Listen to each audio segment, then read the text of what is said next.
everyone, welcome back to the Dairy Raid. And it's been a couple weeks since spring ball has wrapped up.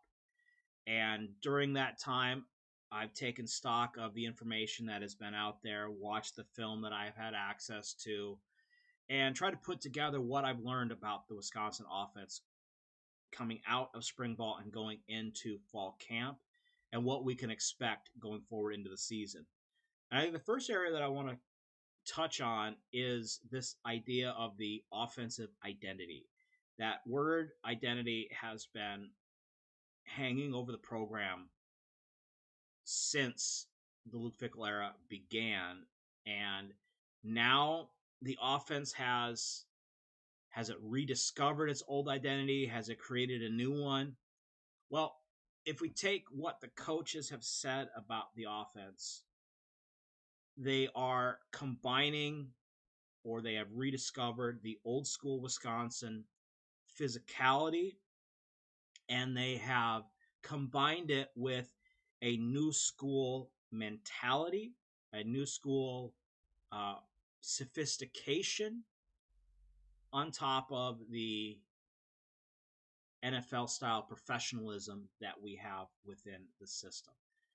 And so what does all of that mean? Well, let's talk about philosophical first, and then we'll go into the scheme and how things have changed a lot to stay the same. Big things when we talk about the NFL style and the professionalism within the system. Honestly, a big part of what that means is they have gone away from the simplicity of the system of the air raid, where you had all these moving parts post-snap.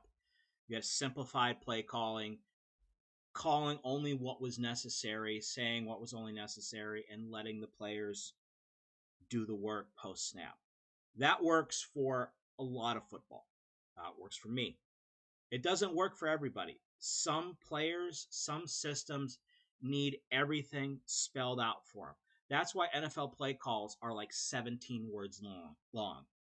And we have brought that into the system. While I have not seen exactly what their play calling is like, knowing Coach Grimes' influences from Dirk Cutter to the Shanahan system and everything in between, we know that the offense has grown beyond the simple let everything happen post-snap offense to where we're building everything pre-snap, pre-motion, and then the play happens as designed in the play name and on the paper. That level of sophistication is going to take a lot of pressure off of the players, and it is going to put it on the coaching staff. Because now, instead of the players reacting to what they see on the field, they have to go to exact landmarks, and they have to know how to get to those landmarks when the defense presents something different. So that is where you're getting this NFL style system in terms of the philosophy. What is the actual play calling? Honestly, if we look at what we're actually seeing on the football field, I see a power spread hybrid offense that blends heavy run elements in a pro style sense with wide zone, with duo, with a passing game that is taking components of the vertical passing game, but is heavily influenced by the college style power spread / air raid passing and screen game. So while you're not going to see the Paul Chryst offense of 2022 come back in, it's not going to happen. You're going to see on the football field a lot of things that are going to make the sweater vest people happy. We're going to be running the ball a lot. And we're going to be getting big plays in the run game a lot. But when you really look under the hood and you draw up these plays and you catalog these plays, a lot of them you're going to recognize. And not from Paul Chryst, but from Phil Longo and from coaches that we have coached against in the past however many years. Looking at examples last year, particularly from like Oregon, Penn State, Ohio State, you're going to see that modern flair built upon the bones of the old school Wisconsin offense, but it's not going to be the same. And I welcome it because it was proven that we couldn't do the air raid system as it was originally intended. And as I've always said, air raid influences in the passing game have always been there. The run game is basically the same. We're just going to be the emphasis on different components, but it's going to feel different. And sometimes the feeling is all you need. And that's what we have in 2025 to look forward to. So let's get into a little bit more about what I saw at the spring showcase.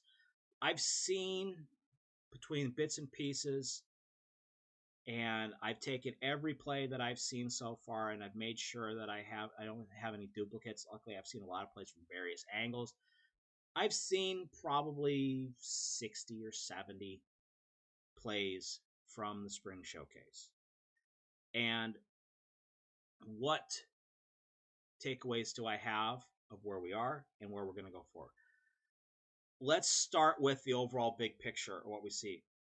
Huge difference that we're seeing is the variety of formations and the ability to use shifts and motions to get in and out of those various formations.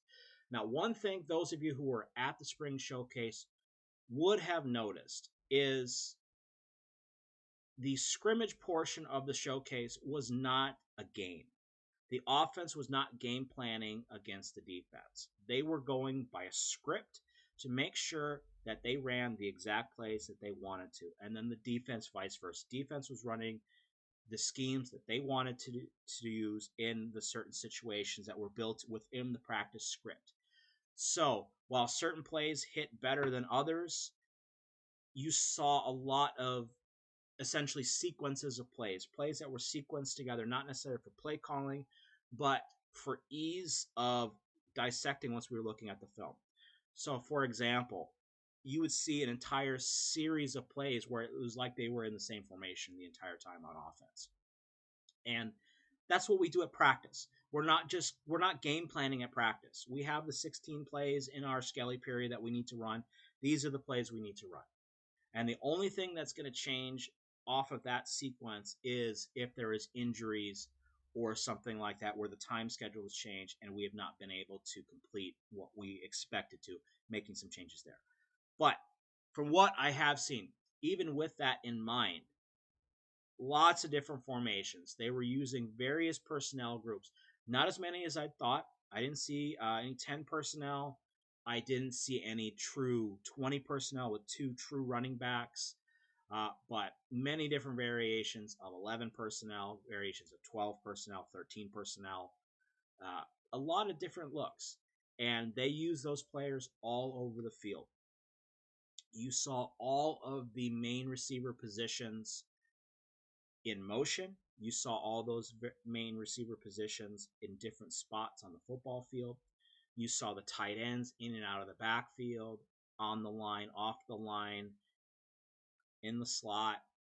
So there's a lot of moving parts that I really like seeing. But the best part about all of that is you've added this complexity with all of these varying formations and motions and stuff like that.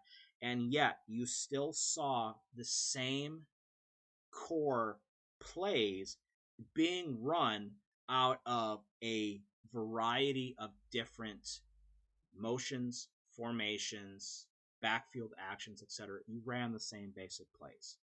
And to the offense, it simplifies things because you're just multiplying the offense. You're taking key core components and then you're multiplying it. To a defense, you're giving them a new play because different formation adjustments affect how run fits happen, etc. So you can't just say, oh, they're just running the same play out of different formations. No, to us, it's different on defense.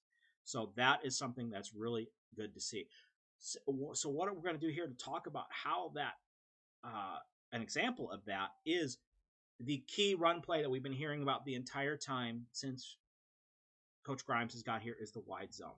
So what I'm going to do is we're going to pull up Huddle here in a second, and I'm just going to show you various varieties of how they ran the wide zone at the spring showcase to show you how, while this offense still is keeping some of that simplicity that we were hoping to have from the air raid, they are multiplying the offense instead of just adding new plays to it. All right, so let's get into it. So one thing I'm also doing here is I am attempting to do more of the editing and the video play, etc. What do you say with this stuff? In camera, so to speak, so I can spend less time editing and more time actually getting this or get this stuff up to you guys quicker.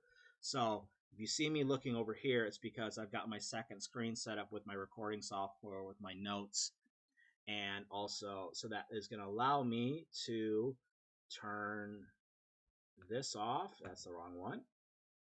Yeah, see, still don't know what the hell I'm doing with this stuff. There we go. So now that we have that up, you can see my notes. But now, more importantly, you can see Huddle.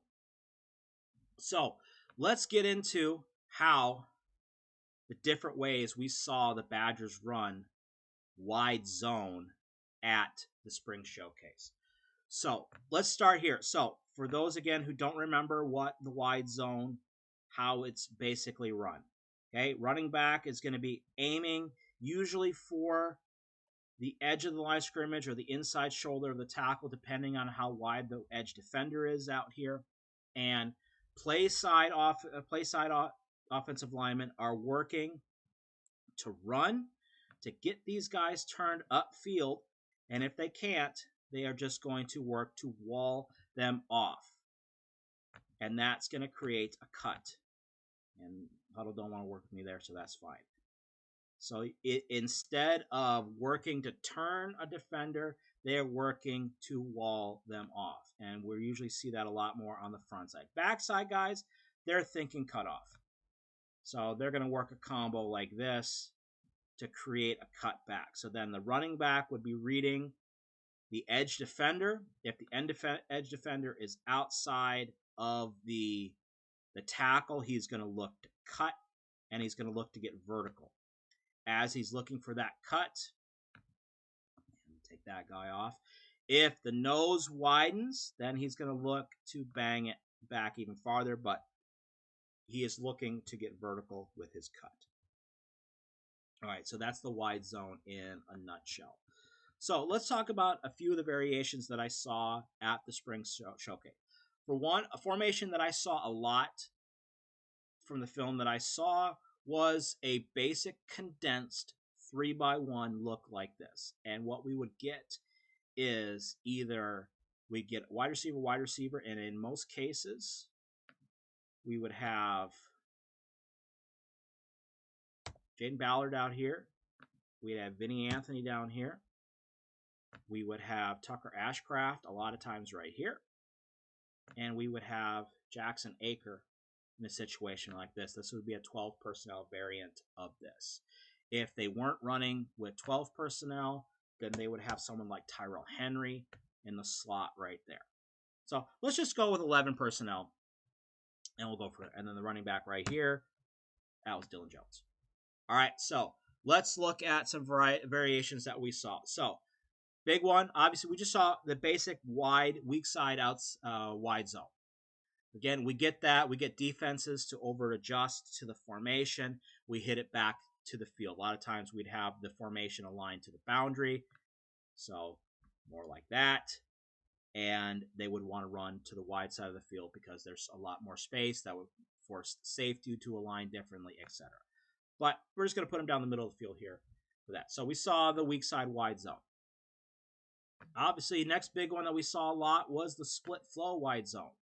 So we would get, again, backfield action like this out of pistol. And then we would get our wide zone set up here. So we'd work for width here. I'm going to switch this now so I don't go crazy. Work for width here. Work for width here. We would work cut off, and then climb and cut. Okay, So again, just like we were talking about here with the backfield action, we're reading number 2. If number 2 is out, I'm in. Looking for number 1. If number 1 is in or out, I'm in. If number 1 is in, I'm out. Okay, so that's the basic backfield action. We're looking to hit it vertical here,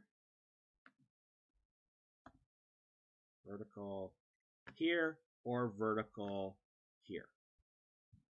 Okay, where the split flow component comes in is where the H-back would be coming across the formation, and he's looking to make sure nothing comes from the outside of the B gap to squeeze down the line. This will give our running back a little more chance to have patience, dig a little bit deeper in this before he gets upfield, because that's where the key component of the wide zone is his ability to push the read as long into the play as possible and then putting his foot in the ground and getting vertical, which is going to cause these linebackers to overflow. Okay, so we saw this both out of shotgun and pistol. Okay, another variation that we saw is we would get split flow, but we would get it off of jet sweep action, to where we would have our slot receiver in here. We'd have our tight end right here. Or, excuse me, our tight end right there. That'd be Tucker Ashcraft. And we would motion jet sweep action right here to then post snap. Huddle, come on, work with me. No, huddle, not work with me. That's fine. Move on to the next side. So then the running back would come across and he would be looking to get inside right here. Same wide zone action, but we would come off of the jet sweep action. So we would fake a little pitch inside and then come back with the inverted sidecar alignment action. Okay. Another one that we saw off of this action as well that I really liked is they would run bash wide zone. So what's bash? So what we would have here was we would get this jet sweep action. We would then send him across the form. Why does this not want to work with me? Okay, we'd send him across the formation. We'd send the running back out. Usually the wide receiver would crack down. And then maybe the backside tackle would latch on here. But most likely what we got was a read where we would wide zone to the right. And then our quarterback would be reading right here for a naked inverted read. So if this end crashes, then we give the jet sweep, and then we're usually 2-on-1 out here on the flat. Or if he keeps his contain, the QB will just keep it and he'll run behind the bash action, which is the run going away from the running back and away from the slot receiver. So saw this once. Did not see Billy Edwards keep it. Obviously, it's camp, so he's not going to. But that's another variation that we saw. Okay. One more that I want to go through, and this is going to sadden those of you who got all excited when you heard that the I formation was coming back to Wisconsin. Good old-fashioned power football is coming back. Boy, you guys got excited. And I hate to burst your bubble. But when they did come out in I formation like this, and the Badgers defense would align accordingly, and we flip these guys, he would come down, move him out there. Anyways, power. Okay, 13 personnel essentially, because we're counting the fullback as a tight end. And what do? They ran split flow wide zone. Split flow from 2-back I formation. We do an action like that Ball's coming here. We're going to wide zone, working for width on the front side. And then we're going to arrest the flow on the back side. A lot of times we'll scoop these guys, maybe bring the tight end across the formation. The fullback is cleaning up the backside, but it's still wide zone. This sets up for play action where we're coming back, going to the flat, etc. But we're not lining up in I formation and running G lead like we used to back in the day, or GT lead. It's still wide zone. So as we saw there, we've got a bunch of variations of the wide zone. There's still more. I'm not going to go through every single one. I just want to give you guys some examples of what we saw. So let's get back to here. And let's talk about what else we saw at the spring showcase offensively. All right, so on top of the wide zone, the complement plays that came off of it, in which they would run pin and pull with the tackle. I like seeing that. Riley Mullman showed some really good athleticism. I've been dogging Riley Mullman since 2023. He improved last year, and you can tell he's put in the work in the offseason. He is showing he's leaner in a good way. He's quicker in a good way, and they used him in a bunch of situations that I saw where he would just get out in front of that wide zone and get to the sideline. They would run what we call crunch, which is essentially a double trap, where you get the action of most of the offensive line going to the left, and you get the two guards pulling to the right, and that would create two. You would run it with wide zone action, but you'd give them two cut points, either hit outside the first guard or inside the first guard or inside the second guard while everyone else is blocking down. Really like seeing that. All right, so, and then finally, just talking about with the run game, let's talk about the backs that we saw and what this means for the running back room going into fall camp. Obviously, Dilin Jones has positioned himself I don't want to say by accident, because I think he probably would have gotten there eventually, but early in camp, we heard more Dupree and Yacamelli.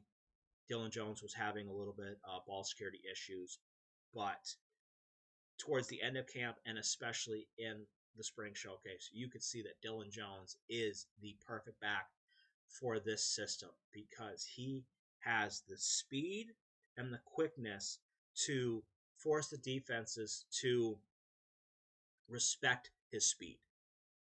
And therefore, that really sets up the wide zone, because he can really push his cut wide and get those linebackers to overflow before he puts his foot in the ground and gets forward. He's still getting contacted on the line of scrimmage just as much as he would any other time. But because now he's taking that contact on the side instead of head on, it allows him to fall forward more and get extra yards and be more efficient with how he's running. Yacamelli, we saw, and he is going to be a nice complement, a 1B back if we're thinking Dilin Jones is a first and second down type player. He does everything Dilin Jones does, just a little bit slower. Yacamelli, I want to make this clear. Yacamelli, probably, if you put him in a straight line sprint, is probably faster, but Dilin Jones hits the hole faster. He hits the hole harder than Yacamelli. Yacamelli is a good one cut and go running back. He is. But Dilin Jones has a better sense of the gaps than Yacamelli does. Yacamelli's big run in this scrimmage was on an inside zone. So that's showing he is improving his overall game, but I still think he is a long way behind Dilin Jones in terms of being a complete back. He's still going to get enough carries, so I think justify the fact that he came back. Dupree, obviously he got hurt towards the end of camp, spring ball.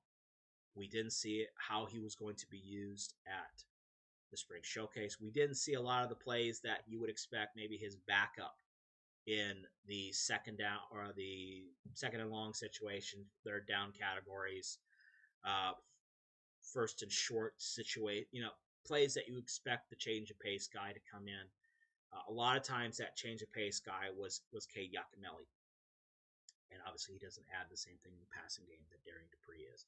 I think Darian Dupree is going to be a lot more involved as a slot receiver. I think he's going to get 75% of his carries as a running touches as a running back, but I think he's going to get plenty of touches as a slot receiver because, one, I think we have slot receivers who have positional versatility who can play outside as well, and he adds a different dynamic. He is the type of player that could be a real, true, all-around threat that can be on the field and take the handoff, take the ball in various ways. I think he's going to be entrusted to do that this year.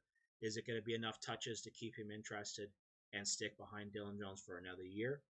Time will tell.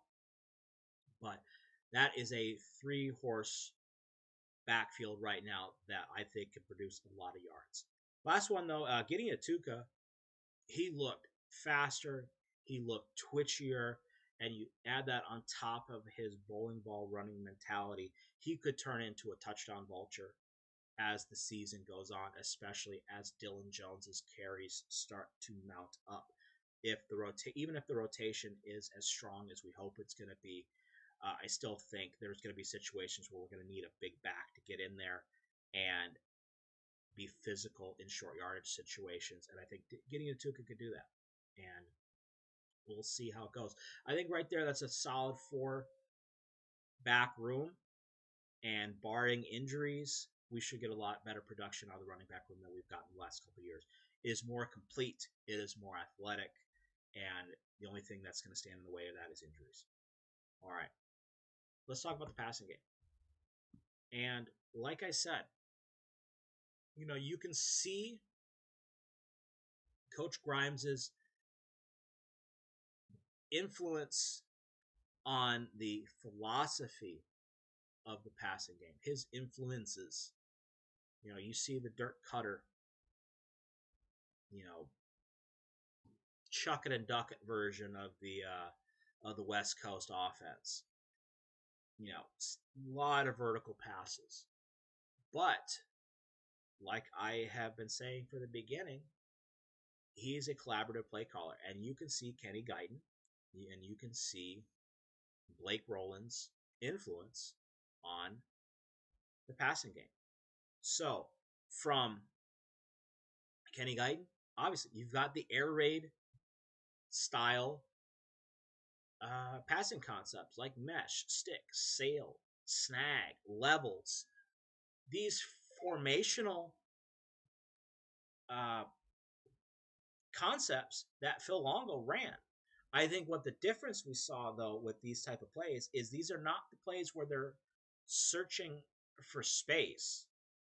They're just running with a different mentality. You're just telling everybody where to go and giving a quarterback the progression. And instead of trusting the quarterback to make a determination if is he open or is he not open, they are reading coverage. And that's going to open these plays up in different ways. So we saw some of these different concepts, and I liked how they looked. So let's take a look at one of them, or 2 of them here that I, in particular, really liked from the spring showcase. And I just want to make sure I got the right thing up. So we're going to turn that guy off. We're going to turn that guy off. Look at that, right to the right thing right away. All right, no, that's not what I wanted to do. So still learning how to do this correctly. Turn that guy off, turn that guy off. Good. Back here. Okay, now.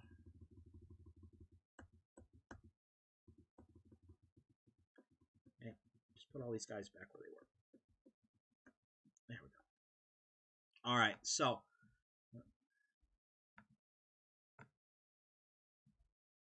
let's go through a couple concepts here that I saw that I really liked that I think are going to work well within the system. So the first one that I want to talk about here is they ran a formation that was basically this right here. All right, so they had our tight end wide off the line. So wide receiver, slot receiver, wide receiver in a semi-condensed kind of look like this. They would shift our tight end in here. And then essentially what they ran was they ran mesh. So they ran Vinny Anthony right here. They ran the slot receiver. I believe it was Tyrell Henry. I could be wrong. Right here. And they put Ballard on a post. And then they ran the tight end, kind of what we call a little hunt route, where he's getting on top of all of this. And then they ran a wheel from the running back. So we got to look like this, and you could tell the progression of how they were reading this.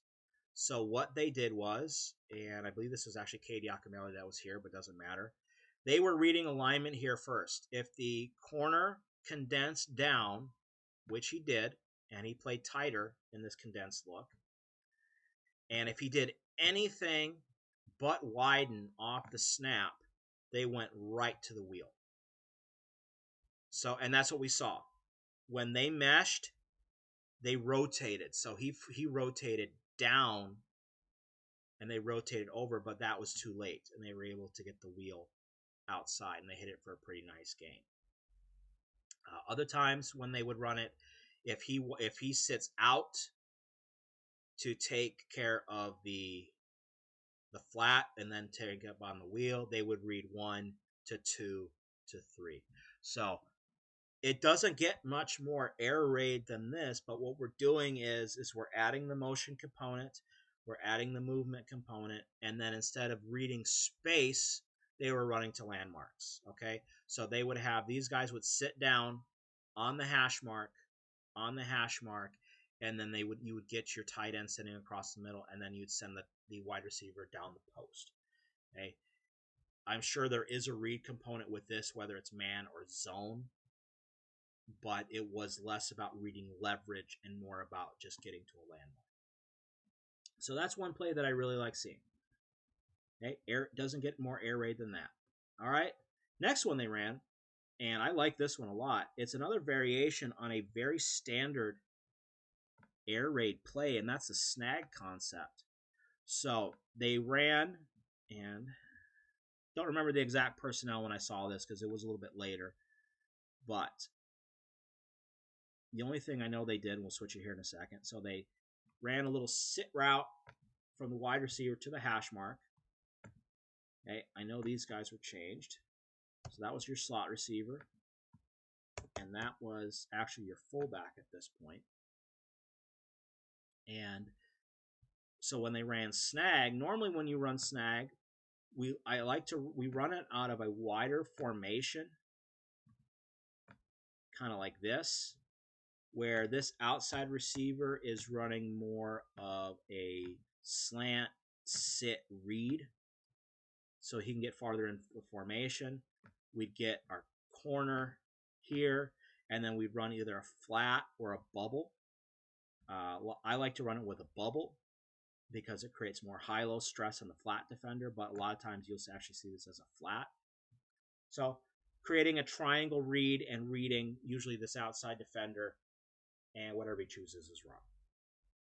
Okay, so that's basic snag concept from a typical 3-by-1 formation. How we saw it here. We got our sit route. We got our corner.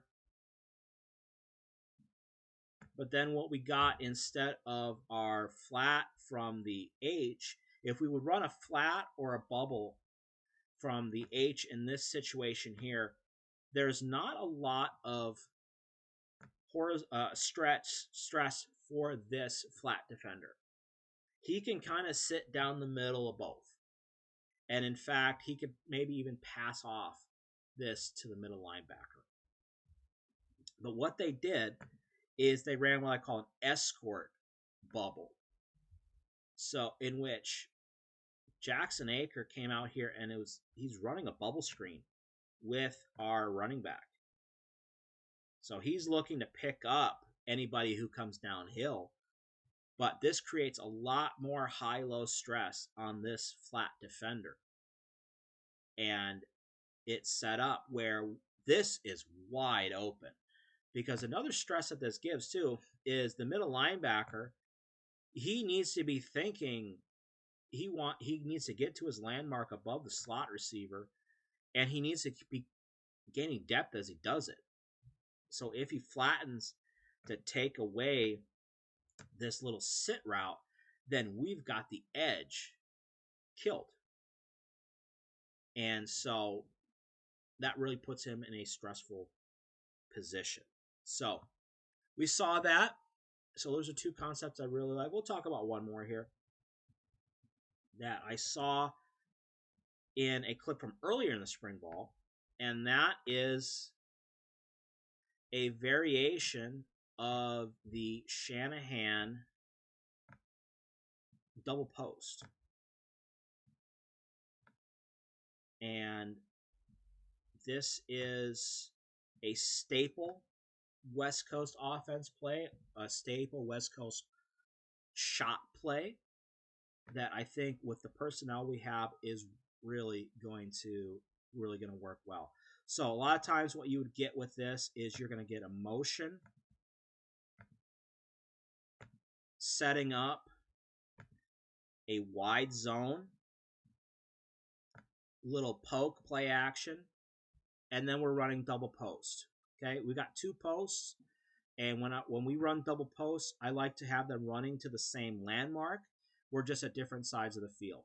All right, so obviously with the college and the NFL, we're running these posts at 15, 20 yards.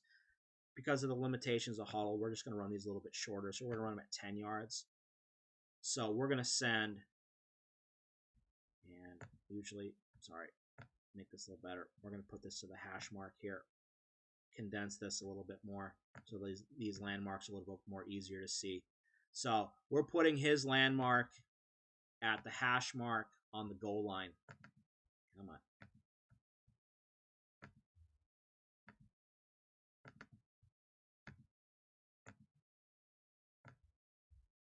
Right there. Okay. Then our second receiver, we're going to run him to the same landmark from the other side of the field. And what that is going to do is essentially going to create one higher and one lower. And then that is going to mess with the rotation of the defense when the rest of the routes in this go in.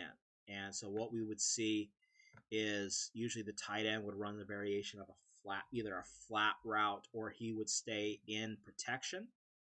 We would get a bubble or a flat from the motion guy. We'll put him in there.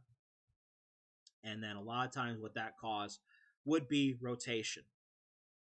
Either the safety would rotate down, we would rotate back, whatever, and we would end up in a situation where we got a single high look, where we'd rotate here and we'd rotate to maybe a whole defender here, something like that. And then we would just high-low read this high safety. Variation that would come off of this that we saw last year, actually, that I'm assuming will still be in it here, is the tight end would engage in a block here, and then he would just leak to the backside and sit back there. So this would be the look we'd see. I did not see it at the spring showcase, but I did see it in clips from some of the practices in the McLean Center. So again, play action. If we get the free ball here, great. Otherwise, we go 1 to 2, and we read the double post, and then we've got the leak going to the backside. So another two variations of the passing game that I'm really liking. Obviously, we've got to work on timing. We've got to work on continuity, but spring ball is practice. And what we saw was a practice, things that they're working on. And I think this is going to be another play that's going to be in there. But again, we're seeing air raid concepts on top of pro-style mentality and pro-style building of an offense. All right. Let's get back to where we were before, and let's talk about what else we've got to look forward to. All right, so we talked about it with the fundamental air raid concepts on top of the pro style mentality. We saw a lot of shot plays into the end zone, which is something we did not see a lot in the Phil Longo era. And those are just going to be situations where our outside receivers have got to do a better job winning individual battles. And those are going to build off of the wide zone. All right, so next up, let's talk about the quarterbacks and my impression of what we saw at spring ball of our quarterbacks. So we'll start at the bottom and we'll work our way up to the top. Carter Smith is highly athletic. I think if he had to be put in a game, they would create a package for him that he could succeed. He is a high upside athlete with natural arm talent, but you can tell that the speed of the game is a lot faster than he's used to coming straight out of high school. And he threw one really bad pick at the spring showcase that it's probably the type of play that he made a million times in high school and got away with it. And he needs to make those mistakes to then see it on film so he knows what to work on going forward. He's going to be a good one. He needs time. That being said, he's going to have to work hard to push Danny O'Neal, because what I really like about Danny is, he's 6 feet tall, but he plays taller. The height of a quarterback really does not have a lot to do with his ability to find open receivers and to navigate the pocket, etc. There has been plenty of shorter quarterbacks who have succeeded in the NFL. Russell Wilson, who is shorter than Danny O'Neal, comes to mind. And what I saw from Danny was a quick release, not the biggest arm in the world, but nice, compact throwing motion. He threw on rhythm, and he has an ability to, when the pocket breaks down, a la a Russell Wilson type, he's not just going to take off to the line of scrimmage and run. He's got his eyes downfield. He's got his passing grip still on the ball until he gets to the point where he needs to run. And that is an ability that an athletic quarterback rarely is taught to use. A lot of times athletic quarterbacks are poorly coached, and in which their offense coordinators and quarterback coaches are just enamored by their athletic ability. I think Michael Vick is a perfect example of that. Danny O'Neal, you can tell, has been taught how to play quarterback. And he knows that his job is to throw the football efficiently and whenever possible. So yes, he can run. Yes, they are going to build QB run game around him, but he's going to be a solid passer in the Big Ten. And then Billy Edwards. I think he controlled the offense well. Obviously, they ran the most complete version of the offense while he was in at quarterback. He showed good command, especially early in the scrimmage. Pressure affected his progression. Obviously, they're still working out the left tackle spot, but he was able to navigate the pressure and either take off and run or keep his eyes downfield. There are situations that I saw where he was tagged down, where I don't think he was actually down. I think he actually would have been able to make a play. And I think the offense is in good hands around him. I think he is a plus game manager in that he is going to be able to facilitate the offense how it's needed. He is going to be able to make plays as needed. And then when the game is put in position where he needs to make the play, he has the ability to make the play. I'm not saying he's going to make the play, but he has the ability to make the play. And that is a positive thing, hopefully going forward, to lead a run-first offense. All right, next up. So just some general impressions of the showcase in general, in terms of how the plays were called and how they were going forward. There were still some red zone challenges.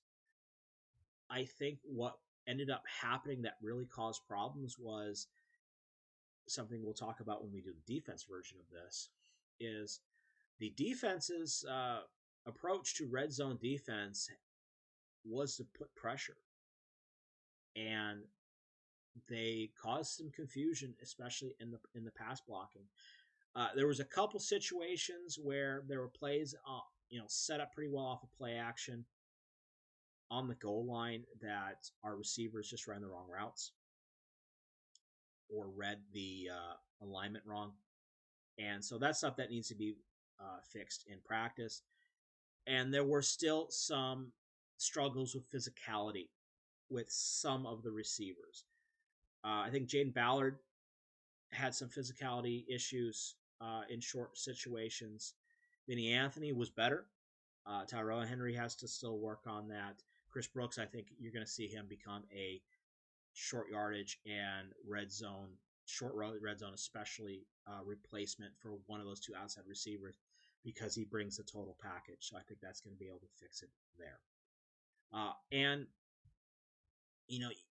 I thought when they got into third and fourth down situations, they did a good job of scheming open concepts in those situations. We saw a lot of variations of stick and mesh, and I believe that they are working to give quick answers in those situations.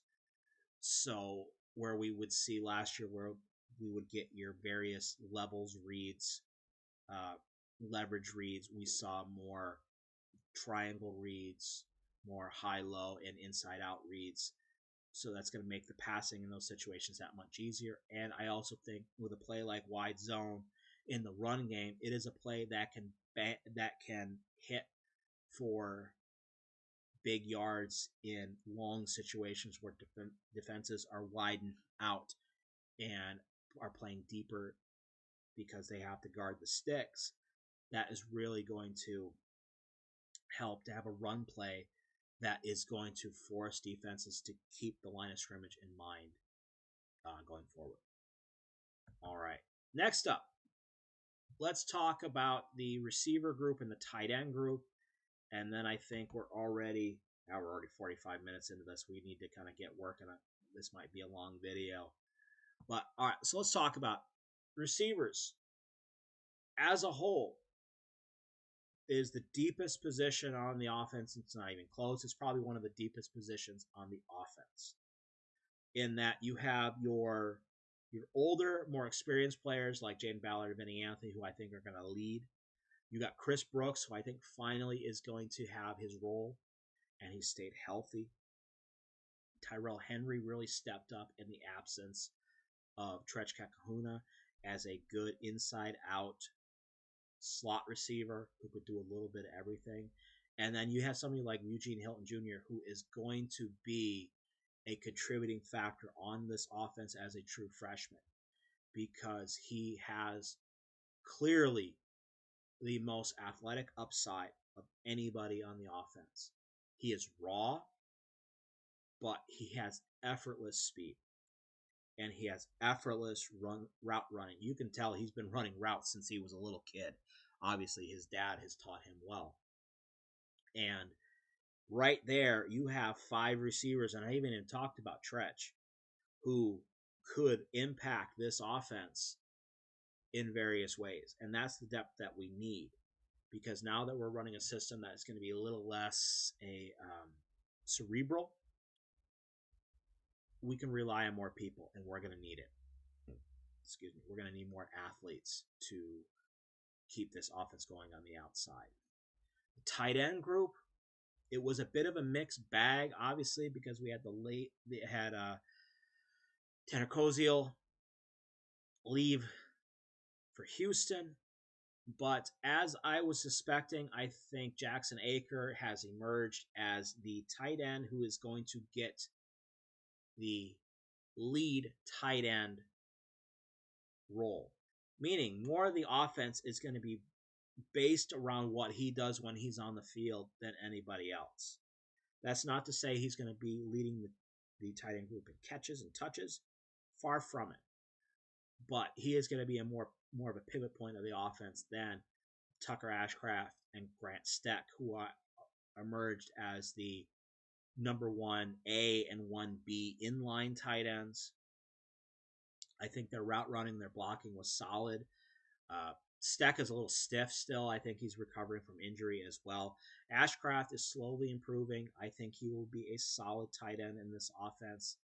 And then obviously we have the addition of Lance Mason coming in. And with the film that I've watched of him, he is going to be a nice combination of an inline tight end who can run up the seam, hit the flat, but he was also used a lot at Missouri State in essentially the role that Jackson Aker was as the H-back, pseudo fullback, did a lot of lead blocking with him. So I think he's going to find a use on the field, especially in 12 and 13 personnel formations.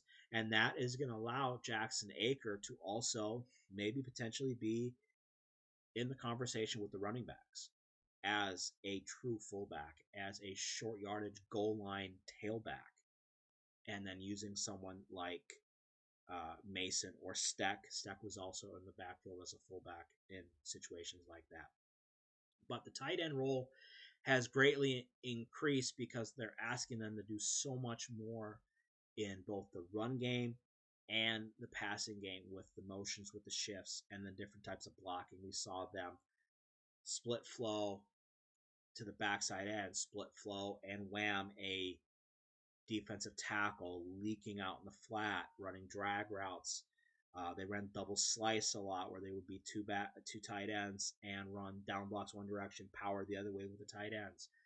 So I think the tight end group is going to be a lot more effective to the success of the offense, and maybe a few more touches, but I think they're going to be used in a way where even maybe despite the same or maybe only slightly more touches, they're going to be that much more effective for the offense.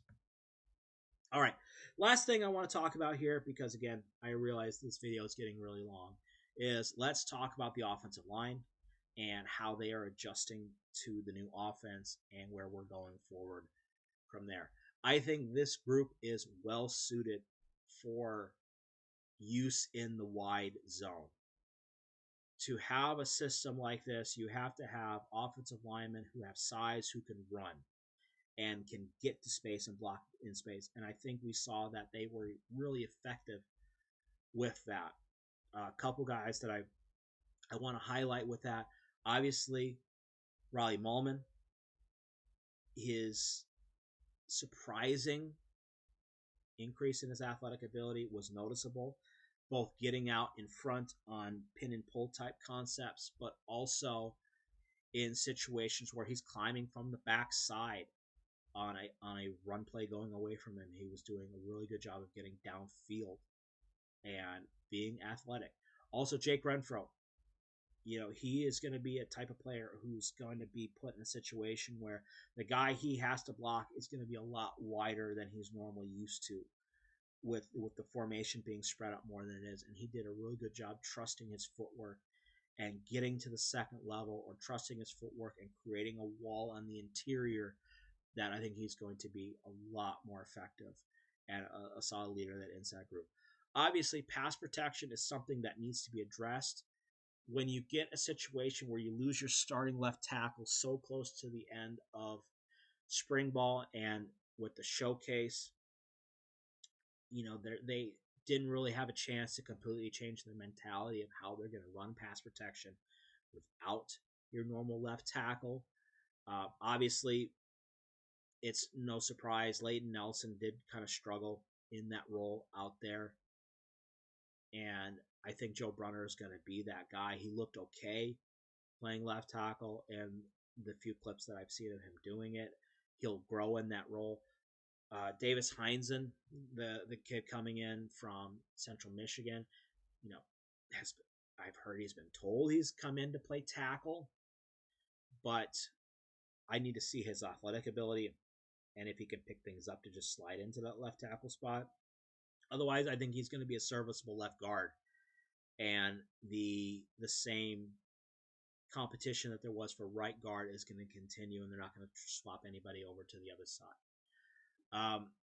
Other than that, the offensive line was solid. Not great, not bad. Really, did well in the run game, struggled at times in pass protection, and it's because they're being asked to cover a lot more space. So obviously between now and fall camp, they need to be working on blocking in space. They need to get their adjusted protection schemes down, accounting for a new left tackle, and we need to be able to build from there because the passing game needs to be more than simple one-step drops and screens, etc. We need to be able to get the downfield passing component if this offense is going to work as effectively as we had expected going in. And so there we go. All right.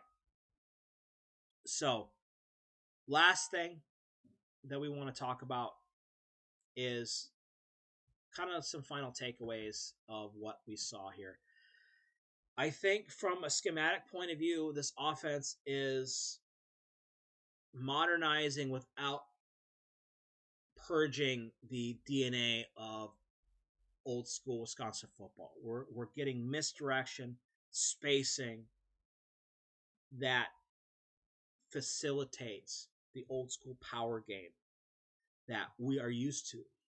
You're going to see the similar results that we saw from back in the day, but it's going to be done differently. And if you really are looking at what you're seeing, you're going to see a lot of things similar to what has been done the last couple years. But I think it's how it's being used and the variety of ways that it's being used that it's going to look different. And hopefully it's going to result in more results. Obviously, execution needs to improve. It's spring ball. And this is practice. This is not camp. We're not installing for an opponent, but execution needs to get better. There are encouraging signs with the depth of the running back room, the ability of the offensive line to pick up the run schemes, the play designs that are going to show that there's a path to growth within the system.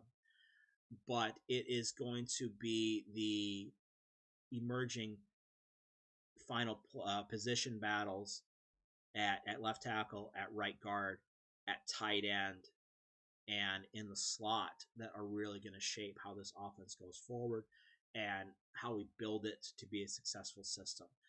I'm encouraged by what I see. I am not going to get hopeful. I am not going to get excited until I see them line up against Miami of Ohio once the season starts. But from what I've seen from my couch, from my desk, through my laptop, it's going to be a fun offense to watch. It's a step in the right direction. Maybe it's a step. It's one step back to take two steps forward. If that helps some sweater vests sleep at night, then so be it. I think the Jeff Grimes hire was a good one, and I'm looking forward to seeing the offense on the field because I'm choosing to be positive about what our offense is doing and not assuming that automatically means something's wrong with the defense. So that's where we're going to leave it right there. Next time we do a video like this, we'll do another in focus video on what we saw from the defense from spring and especially the spring showcase. A lot has changed. And again, it is the idea of taking maybe two steps back to take three steps forward with the defensive coaching staff and with the use of the players and with the roster we have that is going to fix the holes that was obviously found in these last 2 years in the new Big Ten, but also the changing college football landscape. So that'll be next time. Until then, thank you for suffering through almost an hour of me blabbering, and we'll see you next time.